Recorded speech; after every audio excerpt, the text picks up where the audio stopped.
अस्सलाम वालेकुम। तो व्यूअर्स, आज मैं आपके साथ मसाला भिंडी पकाने की एक बहुत ही शानदार सी रेसिपी शेयर करूंगी जो कि बेहद मज़ेदार बन के तैयार होती है।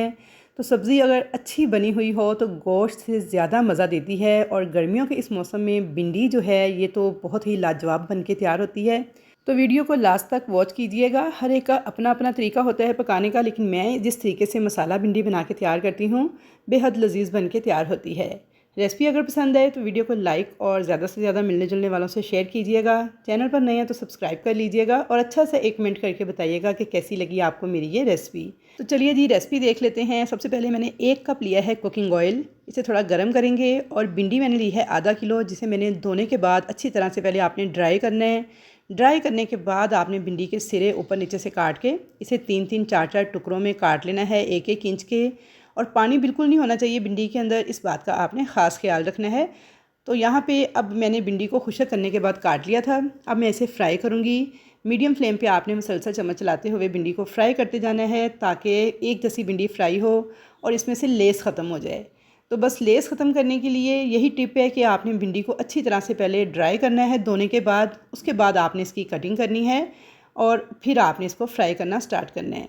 तो यहाँ पे 5 से 6 मिनट तक मैंने इसे फ्राई कर लिया था। और ये देखिए, ये मैंने उंगली से चेक किया है तो इसमें लेस बिल्कुल भी नहीं है। भिंडी हमारी जो है वो फ्राई हो चुकी है काफ़ी हद तक, और लेस इसकी ख़त्म हो चुकी है।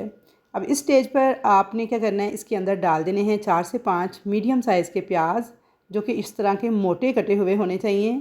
अगर आप बारीक प्याज काट कर डालेंगे तो वो सारे घुल जाएंगे भिंडी के अंदर और सब्ज़ी मज़े की नहीं बनेगी। तो इस तरह छुरी के साथ आपने थोड़ा मोटा रख के प्याज को कट करना है। प्याज़ों को भी अच्छी तरह से आपने अब भिंडी के साथ फ्राई करना है कि प्याज जो हैं थोड़े सॉफ्ट हो जाएं और ट्रांसपेरेंट से दिखने लगें। तो यहाँ पे प्याज का कलर ब्राउन बिल्कुल नहीं होने देना, बस आपने इसे थोड़ा सा सॉफ्ट और थोड़ा सा ट्रांसपेरेंट होने तक भिंडी के साथ ही फ्राई कर लेना है। तो यहाँ पे देखिए जी, मुसलसल चम्मच चलाते हुए मैंने प्याज को भी भिंडी के साथ थोड़ा सॉफ्ट और ट्रांसपेरेंट होने तक फ्राई कर लिया था। अब प्याज और भिंडी को हम निकाल लेंगे एक अलग प्लेट के अंदर, ऑयल को स्ट्रेन करते हुए। तो बेहतरीन भिंडी हमारी इस तरीके से बन के तैयार होती है। तो आपने मुकम्मल तौर पे रेसिपी को फॉलो करना है। अब ये जो ऑयल बच गया है इसी के अंदर मैं डाल दूँगी लहसुन अदरक का पेस्ट 1 टेबल स्पून भर के, और थोड़ा सा इसको फ्राई कर लूँगी ताकि लहसुन अदरक की एक जो कच्ची स्मेल होती है वो ख़त्म हो जाए। और अब मैं इसके अंदर डाल दूँगी टमाटर। तो 4 मीडियम साइज़ के टमाटर थे जिन्हें मैंने बारीक काट के ऐड किया है। साथ में 5 से 6 हरी मिर्चें थीं जिन्हें मैंने साबुत ही ऐड कर दिया है। आप चाहें तो काट के भी ऐड कर सकते हैं, क्योंकि मेरे बच्चे हरी मिर्चें जो हैं वो भिंडी में से निकाल देते हैं, तो इसलिए मैंने साबुत ही ऐड की हैं ताकि ईज़िली वो निकाल पाएँ।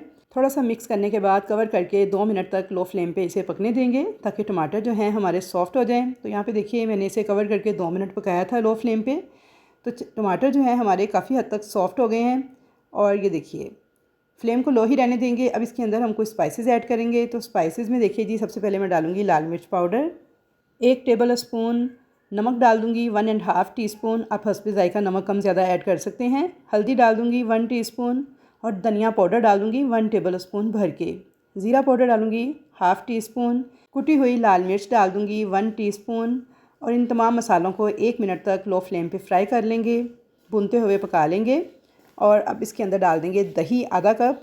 तो दही डाल के आपने तेज़ी से चम्मच चलाते हुए इसे मिक्स कर लेना है ताकि इसकी फुटकियाँ ना बनने पाएँ, और अच्छी तरह से मसाले को भूनते हुए पका लेना है कि दही का पानी ड्राई हो जाए और मसाला जो है इसमें से ऑयल जो है वो रिलीज़ होने लगे। तो जब इस तरीके से अब दही और मसाला डाल के ये भिंडी तैयार करेंगे तो यकीन करें इसका बहुत ही एरोमेटिक सा टेस्ट आएगा और बेहद शानदार मसाला भिंडी बन के तैयार होगी। तो अच्छी तरह से मसाले को भूनते हुए मैंने पका लिया था। ऑयल देखें इसने रिलीज़ कर दिया था। तो अब इसके अंदर भिंडी और प्याज जो हमने पहले से फ्राई करके रखे हुए थे वो सारे ऐड कर देंगे। अच्छी तरह से इसे मसाले के साथ मिक्स कर देंगे और बिल्कुल लो फ्लेम पे दम पे पका लेंगे इसे 7 से 8 मिनट तक। दरमियान में एक बार चम्मच चला लीजिएगा। और यहाँ पे देखिए जी, 7 से 8 मिनट दम पे पका लिया था मैंने। तो बेहतरीन खुशबूदार किस्म की हमारी मसाला भिंडी का सालन बन के तैयार है। इसे आप तंदूरी रोटी के साथ, खमीरी रोटी के साथ, या फिर मक्खन से चुपड़ी हुई रोटी के साथ सर्व कीजिएगा तो यकीन करें खाने वाले उंगलियां चाटते रह जाएंगे और आपको दाद दिए बगैर नहीं रह पाएंगे। इतना लजीज और इतना बेहतरीन मसाला भिंडी का ये सालन बन के तैयार होता है। तो कुछ लोग कुरकुरी भिंडी खाना पसंद करते हैं, तो उसकी रेसिपी थोड़ी डिफरेंट है। ये मसाला भिंडी की रेसिपी है जो कि गर्मियों की मोस्ट फेवरेट रेसिपी मानी जाती है। तो यहाँ पे आप लुक चेक कीजिए इस सालन की। कोई मैंने एक्स्ट्रा ऑयल इस्तेमाल नहीं किया, बिल्कुल मुनासिब सी ऑयल की मिकदार में बेहतरीन मसाला भिंडी का ये सालन बना के तैयार किया है। तो लुक चेक कीजिए माशाल्लाह से कितनी खूबसूरत, कितनी शानदार लग रही है। तो इसे डिश आउट कर लेते हैं और इसे नान, चपाती, खमीरी रोटी या फिर घर की चुपड़ी हुई मक्खन वाली रोटी के साथ खाने के लिए सर्व कीजिएगा। तो यकीन करें खाने वाले उंगलियां चाटते रह जाएंगे और बेहद मज़ेदार बनती है मसाला भिंडी की ये रेसिपी। तो आई होप व्यूअर्स कि आपको मेरी आज की ये रेसिपी ज़रूर पसंद आएगी। रेसिपी अगर पसंद आई है तो जल्दी से वीडियो को करें लाइक, चैनल को करें सब्सक्राइब और अच्छा सा एक कमेंट करके बताएं कि कैसी लगी आपको मेरी ये रेसिपी। तो इंशाल्लाह ताला मुलाकात होगी आपके साथ एक अच्छी और नई रेसिपी के साथ। तब तक के लिए अल्लाह हाफिज़।